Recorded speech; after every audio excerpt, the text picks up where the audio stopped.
We are 5 days away from fundamentally transforming the United States of America.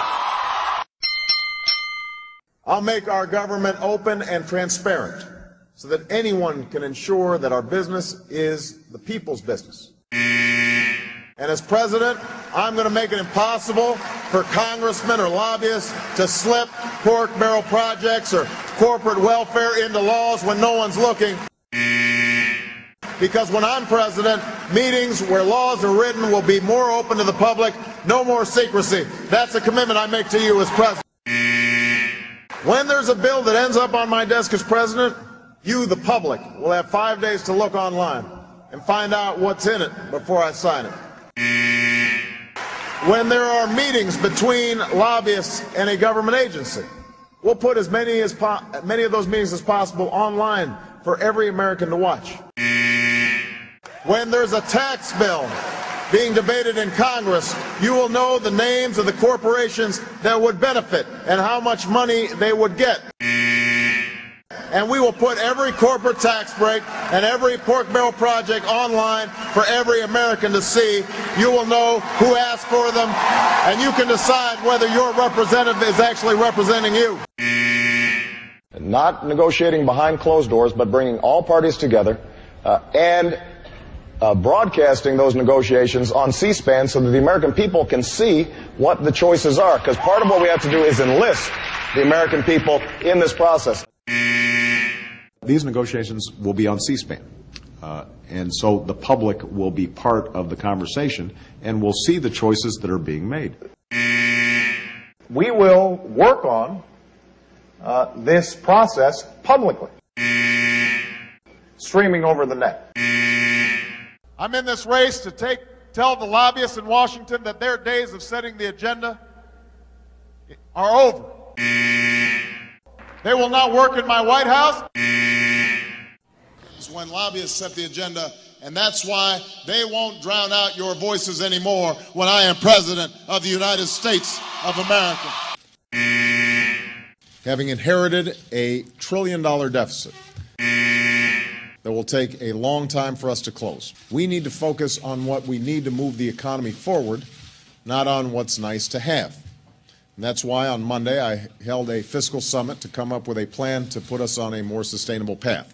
And that is why, as we develop a full budget that will come out this spring, we're going to go through our books page by page, line by line, to eliminate waste and inefficiency. We have already identified $2 trillion in deficit reductions that will help us cut our deficit in half by the end of my first term. The process whereby Guantanamo will be closed no later than 1 year from now. So let me be absolutely clear. If you are a family making less than $250,000 a year, you will not see your taxes go up. I am not an ideologue. I'm not. Pay for what we spend by the middle of the decade. If you like your doctor, you will be able to keep your doctor, period. If you've got health insurance, you like your doctor, you like your plan, you can keep your doctor, you can keep your plan. No matter what you've heard, if you like your doctor or health care plan, you can keep it. For the first time in more than a decade, imports accounted for less than half of what we consumed. Job growth was the weakest of any economic expansion between 2001 and 2008 since World War II. I don't want to run auto companies. I don't want to run banks. I think we can get a lot of work done fast. When I met with the governors, all of them have projects that are shovel-ready. Shovel-ready was not as shovel-ready as we expected. I would convene a continuous advisory meeting with not just Democrats but Republicans, specifically on national security issues, because there is a long tradition that our differences in foreign policy should end at the water's edge. But I do want to make this point, and I think it's important. On the one hand, the majority has to be inclusive. Mark my words, it will not be 6 months before the world tests Barack Obama like they did John Kennedy. I'm going to spend some money on the key issues that we've got to work on. You may have seen your health care premiums go up. We've got to reform health care to help you and your budget. We are going to have to deal with energy because we can't keep on borrowing from the Chinese and sending money to Saudi Arabia. And what I've proposed, you'll hear Senator McCain say, well, he's proposing a whole bunch of new spending, but actually I am cutting more than I'm spending, so that it will be a net spending cut. The key is whether or not we've got priorities that are working for you as opposed to those who've been dictating the policy in Washington lately, and that's mostly lobbyists and special interests. We've got to put an end to that. My administration has a job to do as well. And that job is to get this economy back on its feet. I love these folks who helped get us in this mess and then suddenly say, well, this is Obama's economy. That's fine. Give it to me. When I arrived in the White House, I had a $1.3 trillion deficit wrapped in a bow waiting for me. I'm bringing this up not to relitigate the past. I just don't want to relive the past. You know, it was hard enough. It's been hard enough trying to rescue this economy the first time. I don't want to have to do it a second time. So if somebody wants to build a coal-powered plant, they can. It's just that it will bankrupt them because they're going to be charged a huge sum for all that greenhouse gas that's being emitted. The long-term deficit and debt that we have accumulated is unsustainable. We can't keep on just borrowing from China or borrowing from other countries. Businesses will be less likely to invest and open shop in a country that seems unwilling or unable to balance its books.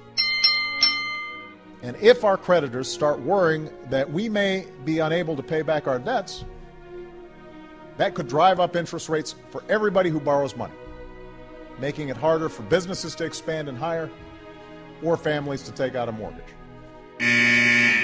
While we must add to our deficits in the short term to provide immediate relief to families and get our economy moving, it is only by restoring fiscal discipline over the long run that we can produce sustained growth and shared prosperity. And that is precisely the purpose of the budget I'm submitting to Congress today. In keeping with my commitment to make our government more open and transparent, this budget is an honest accounting of where we are and where we intend to go. Just as a family has to make hard choices about where to spend and where to save, so do we, as a government. I've got two daughters, 9 years old and 6 years old. I'm going to teach them, first of all, about values and morals. But if they make a mistake, I don't want them punished with a baby. So I've been a little amused over the last couple of days where people have been having these rallies about taxes. You would think they would be saying thank you. Start a new program? Go ahead. But you've got to cut another one to pay for it. That's how we'll make sure we're spending your money wisely. And our efforts to prevent a second depression have added another $1 trillion to our national debt. That, too, is a fact. I am a believer in knowing what you're doing when you apply for a job. And I think that if I were to seriously consider running on a national ticket, I would essentially have to start now before having served a day in the Senate. Now, there's some people who might be comfortable doing that, but I'm not one of those people. So let me just be clear here. Despite what some have claimed, the cost of the Recovery Act is only a very small part of our current budget imbalance. The last thing I will say, though, let me say this about health care and the health care debate, because I think it also bears on a whole lot of other issues. If you look at the package that we've presented, and there's some stray cats and dogs that got in there that we were eliminating. We were in the process of eliminating. For example, we said from the start that it was going to be important for us to be consistent in saying to people, if you want to keep the health insurance you got, you can keep it. That you're not going to have anybody getting in between you and your doctor in your decision making. And I think that some of the provisions that got snuck in might have violated that pledge. And so we're in the process of scrubbing this and making sure that it's tight. Of the 3.5 million jobs that will be created and saved over the next 2 years as a result of this recovery plan, 400,000 will be jobs rebuilding our crumbling roads, bridges, and schools, repairing our faulty levees and dams, connecting nearly every American to broadband, and upgrading the buses and trains that commuters take every day. The question is, how are we going to make sure that people are getting back to work? Jobs must be our #1 focus in 2010. As president, that's my commitment to you, to do everything I can to make sure our economy is growing, creating jobs, and strengthening our middle class. Not a day goes by that I'm not focused on your jobs. I'll continue also to fight for what the American people care most about: new jobs, higher wages, and faster economic growth. We are 5 days away from fundamentally transforming the United States of America.